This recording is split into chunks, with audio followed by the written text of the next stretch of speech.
Well, maybe we'll get started now. My name is Mark Daugherty. I'm with a company called Avium.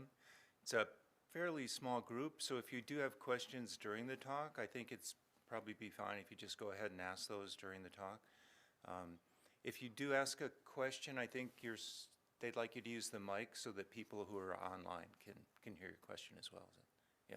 And then Josh here is the coordinator. If there's a bunch of questions, he will sort of organize all that then.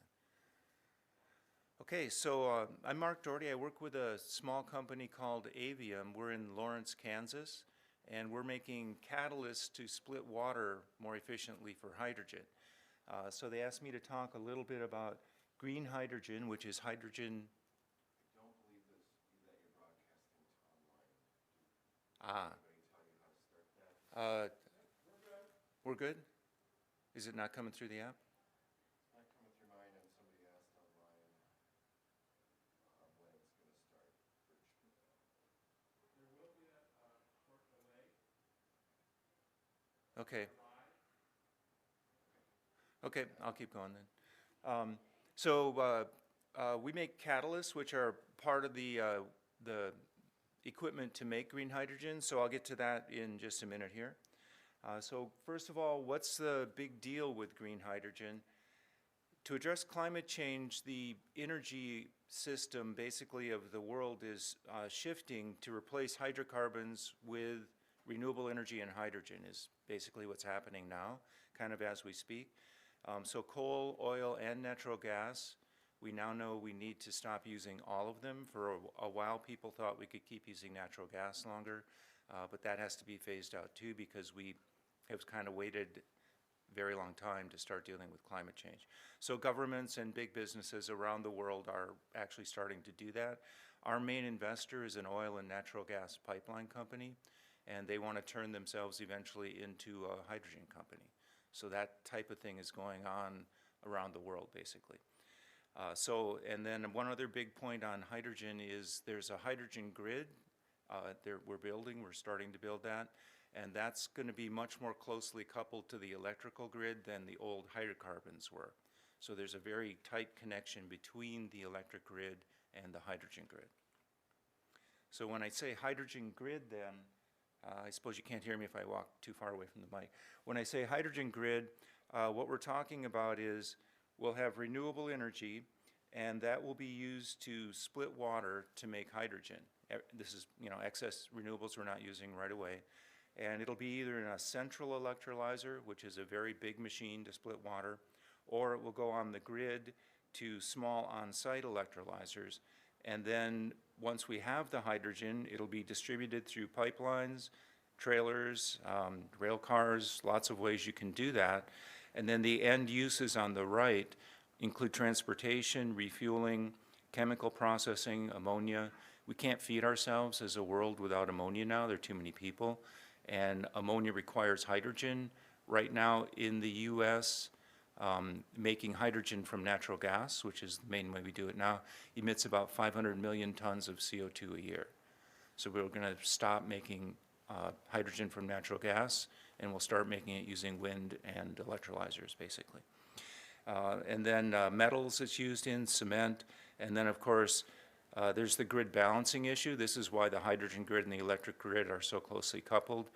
When you've got excess wind and sun, use it to make hydrogen. You store the hydrogen in salt caverns underground.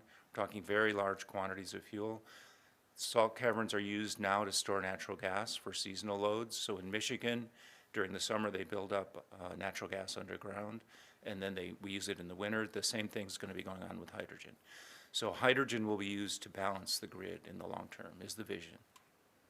It's actually more than a vision. It's what's being built now. And this is the Department of Energy's picture, sort of that same slide, but it shows you've got the electrical grid on the left, the hydrogen on the right, and then the two are very closely coupled. I think there was one online question about nuclear and hydrogen. Nuclear can be used to make hydrogen. The Department of Energy has that as part of their programs. I don't know too much about nuclear, but it is a way to make hydrogen without direct emissions. So storage here, batteries, lithium ion, huge advances, costs are dropping. But when you think about utility storage for seasonal or days or weeks, batteries are a little below, this plot's by Siemens, and you see batteries kind of in the middle, lithium ion, and then you have redox flow above that, which is these all kinds of different things, chemicals, molten metals. And then there's that dashed line there for large-term, long-scale storage. You've got compressed air, pumped hydro, or hydrogen. And hydrogen isn't as limited by geography as the compressed air or the pumped hydro. So that's why the thinking is that hydrogen will replace the needs for long-term storage. With batteries for massive storage, to double the energy of a battery, you also double its power. And with hydrogen, the two are decoupled. So you can have a given size electrolyzer and fill a salt cavern all year long. And so it's decoupled, which makes it much more advantageous for extremely long-term storage than batteries are. These are just some cost studies some people have done. The blue is batteries, the green is hydrogen. And you can see for the shorter terms, up to 8 hours, they think lithium ion. And then the longer term, they think green hydrogen will be cheaper. And then the longer you go, the cheaper hydrogen gets, basically.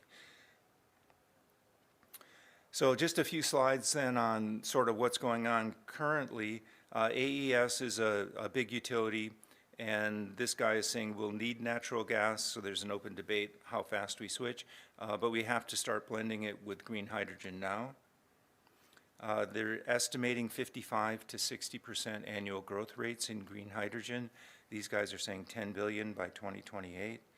And then this is one more, a little finer print, but they're saying, let's see, 60% growth rate for green hydrogen here and 150 gigawatts by 2030.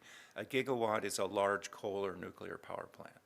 So this is 150 coal power plants or 150 nuclear power plants worth of electrolyzers. And this is happening now. These are being, factories to make these are starting to be built now. So this is the sciencey slide. On the left, we've got hydrocarbons, carbon in red, hydrogen in blue. And when you burn those with oxygen, you get water from the hydrogens, which is good, and you get carbon dioxide from the carbon, which is bad. And so that's why we need to quit burning hydrocarbons for climate change. The good thing about hydrogen on the bottom is when you burn it with oxygen, you only get water. So water is a greenhouse gas, but it's not affected by human use the way CO2 is because it's in equilibrium with the oceans. So much of the earth is covered with water that there's an equilibrium between the atmosphere and the water. And so us generating water won't affect climate change in the same way that us generating CO2 does. And then what we're doing with the electrolyzers is we're closing the cycle. So we're taking the water that we've made and we're splitting it back apart into hydrogen and oxygen with renewable energy, and then we make more hydrogen, and then it's a closed loop, it's a closed system. So the way we do that is called an electrolyzer, and you can make one of these at home in your garage, but you shouldn't do it because you can blow yourself up.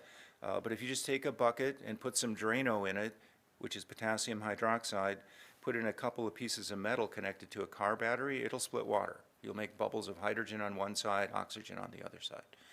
And so that's what's going on here.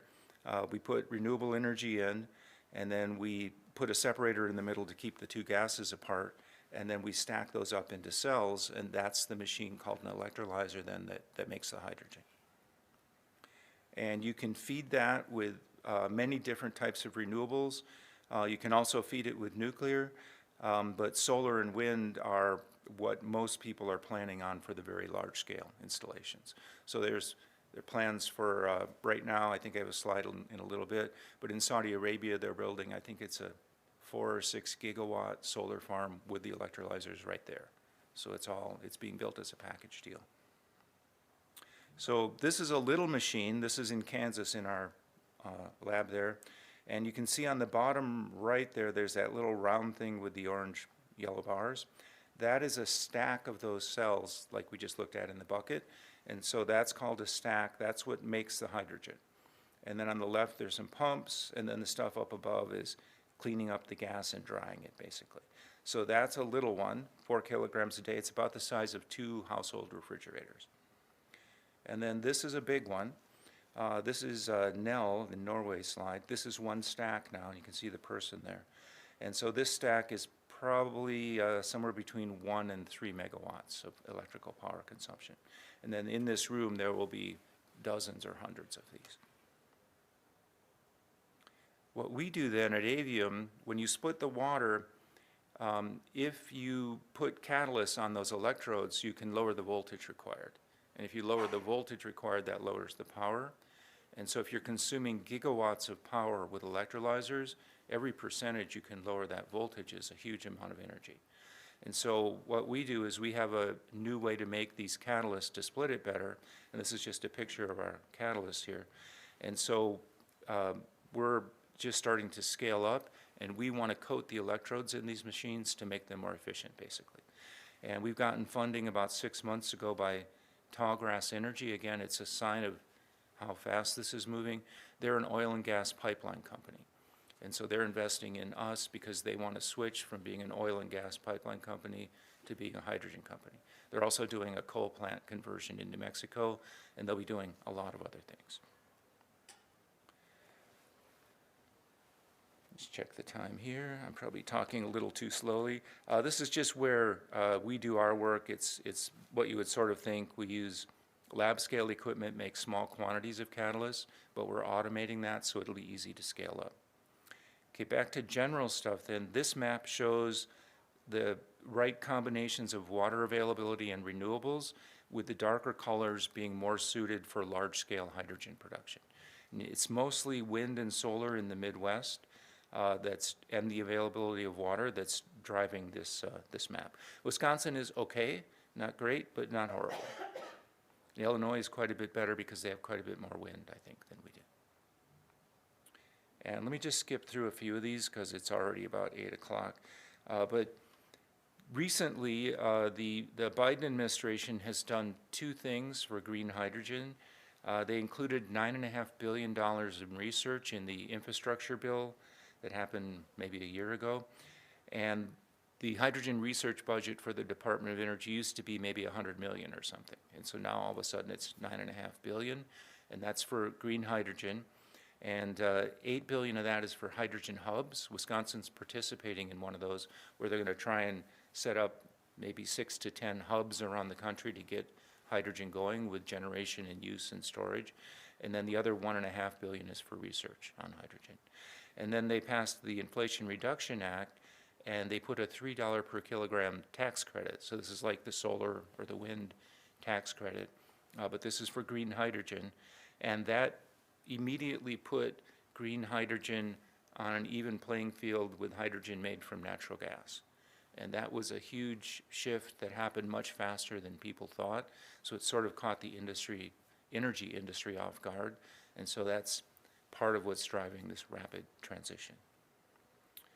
Then DOE has a goal, an Earthshot they're calling it, of $1 a kilogram in 1 decade for clean hydrogen. And so they're thinking of it like the moonshot, but they're calling it the hydrogen Earthshot. So I think I mentioned earlier, this is the largest project to date, single project. This is in Saudi Arabia. So they're spending $5 billion. And let me read here. I think it's 4 gigawatts of wind and solar to power electrolyzers. So the whole thing is being built as one package deal. And then they want to start exporting hydrogen like they export gasoline or crude oil now, basically. Do you want questions? Sure. I think this is relevant, and it's about transporting hydrogen in pipelines. Mm-hmm. All pipelines leak. A hydrogen leak has dramatic explosive potential. How does your industry take responsibility for that? All pipelines do leak some, and they leak hydrogen a little more than natural gas, say a natural gas pipeline, because it's a smaller molecule. But with proper management, the leakage rate, I think, can be managed. The explosion issue isn't really an issue with hydrogen. Hydrogen is really no more explosive than natural gas. In some ways, it's safer. But the bigger issue is unburned hydrogen leaking into the atmosphere actually is a greenhouse gas in itself. And it has a moderately long lifetime there. And so we need to minimize hydrogen leaks to avoid that. Of course, right now, natural gas is leaking out of the pipelines, and that's also a greenhouse gas. But that is true, and it's an issue, and you deal with it with good engineering, I think. Sorry, I was supposed to repeat the question. The question was dealing with leakage from pipelines with hydrogen. Then mentioned pipelines. This is an interesting company, just kind of throwing this in as an example of the type of stuff that's going on. But these guys have designed an airship that is kept airborne with hydrogen, but it's also used to transport hydrogen then. They want to use this to transport hydrogen, and they think they can be cheaper than pipelines. And this would have the advantage. Pipelines, of course, you know, only go from point A to B. If you had an airship like this, they're thinking of going from, say, Saudi Arabia to Europe. So you can go, you know, line of sight with an airship, and you can go right to where each point of use is. So these guys are out in Santa Barbara, California, and it's just sort of one example of the type of stuff that's going on in hydrogen. And so this is a slide, some guys looked at McKinsey data.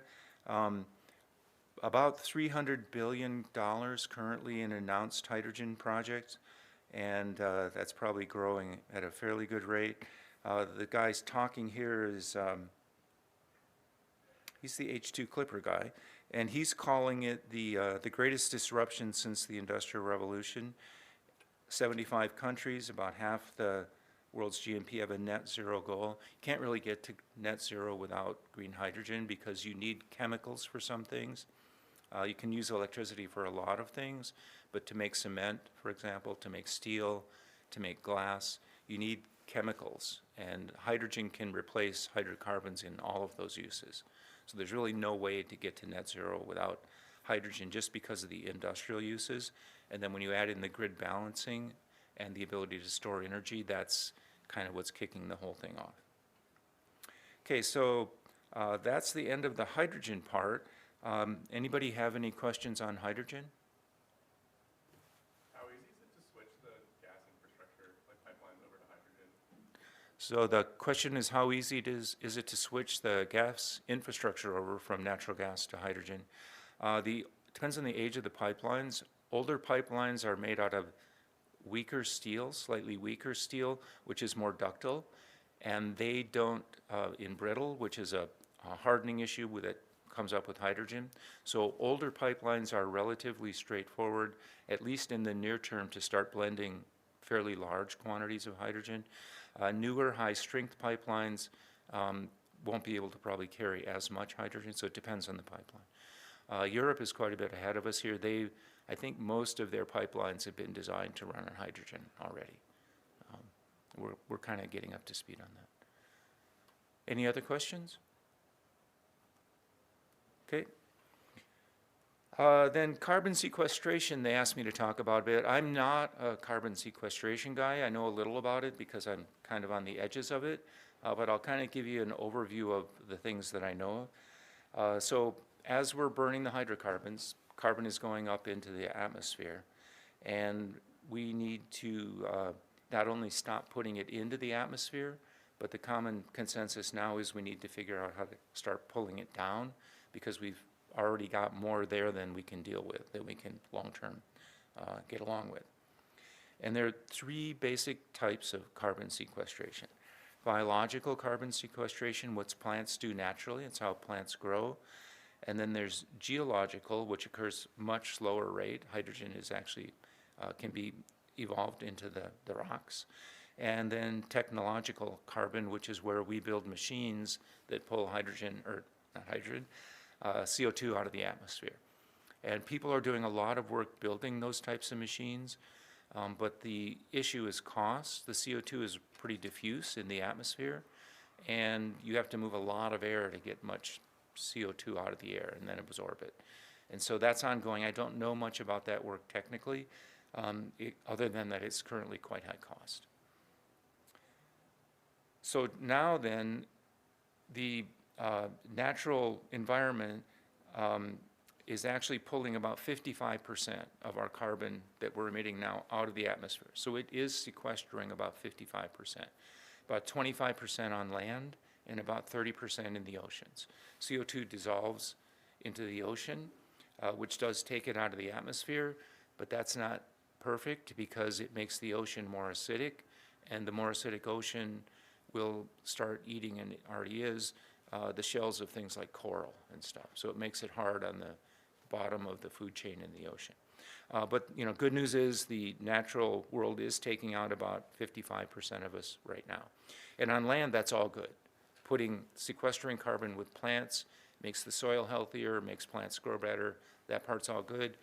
The ocean's doing a lot of work, but it can't do that forever because of the acidification.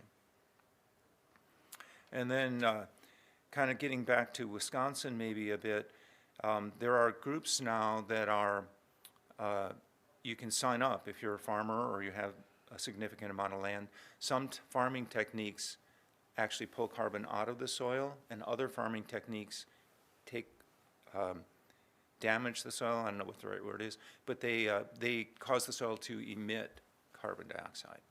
And so if you sign up to switch from the emitting farming techniques to the sequestering carbon farming techniques, they'll pay you for it.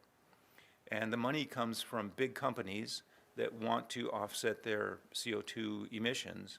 And so they will buy these, they're called carbon credits, and they will buy these credits. And so there are people now, this is getting set up, it's made much easier with the internet, as you can imagine, but you can register your land and get it certified, and then you get a check every year for switching your farming technique.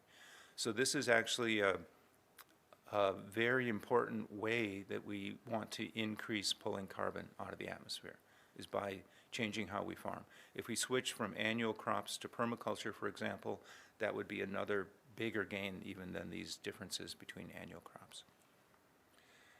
And then the ocean, the plants in the ocean. So every kilometer of seaweed permaculture can sequester thousands of tons of carbon dioxide a year. And so people are also looking at this. These guys won an X Prize. So this is encouraging plant growth in the oceans because that also very efficiently pulls carbon out. And then especially in the colder oceans, the plants die, they fall down to the ocean floor, and it's relatively stable and eventually will become part of the geological structure of the ocean floor. And then one last slide here. This is different types of natural carbon storage depending on what you've got. So a forest will sequester tons of carbon. I think this is, this is total, what's going on in the world. So the world's forest, about 15.6 gigatons of CO2 total. And you can see wetlands, which we have a fair amount of on the bottom in Wisconsin, actually store the most underground. And then tropical forests, I think, store the most above ground. So that would be the rainforest. But wetlands as a single system, I think, are sequestering the most carbon, followed by the boreal forests.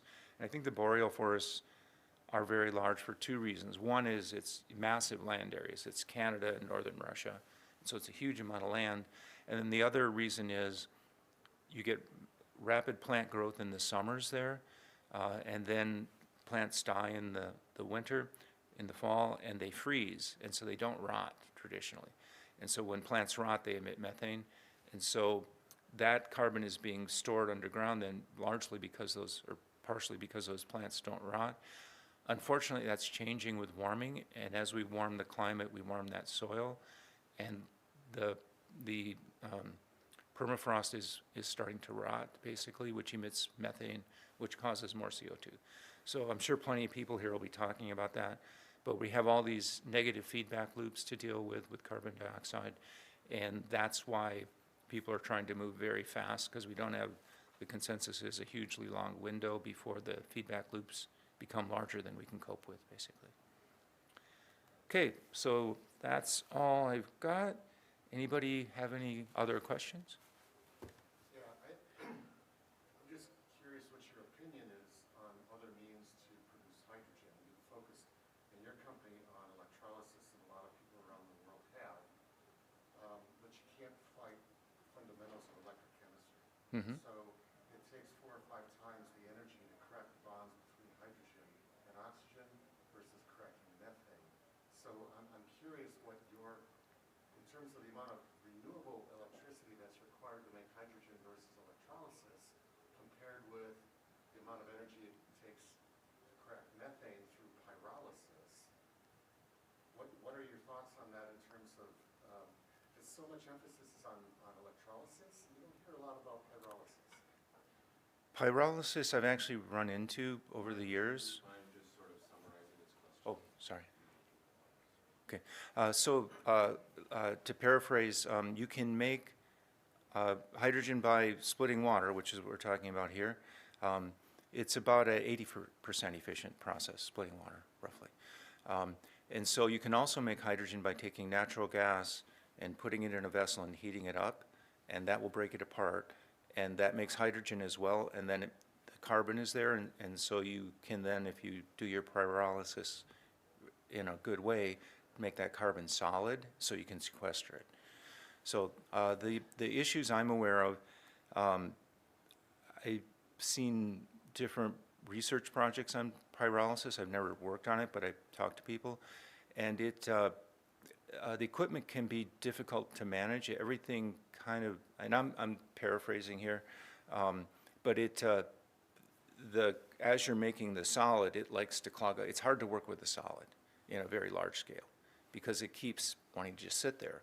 So you have to constantly get it out of the thing. And so there's that issue. And then I think that's, in my mind, one of the bigger issues. You can make the hydrogen, but then you got to deal with the solid carbon. And I don't know, where the advances are. My knowledge on pyrolysis is probably 10 years old. Thank you. Yep.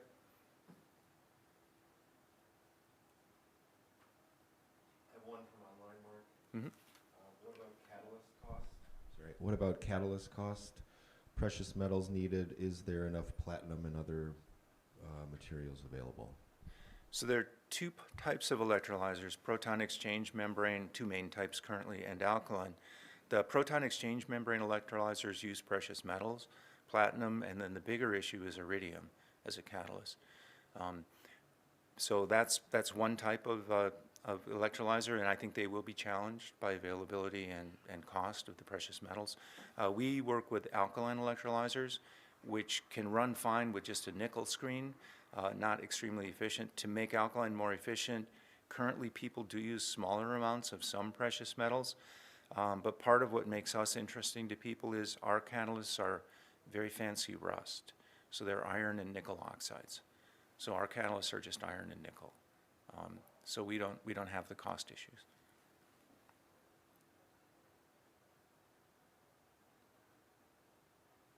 Okay, I think we're good then. Thank you very much.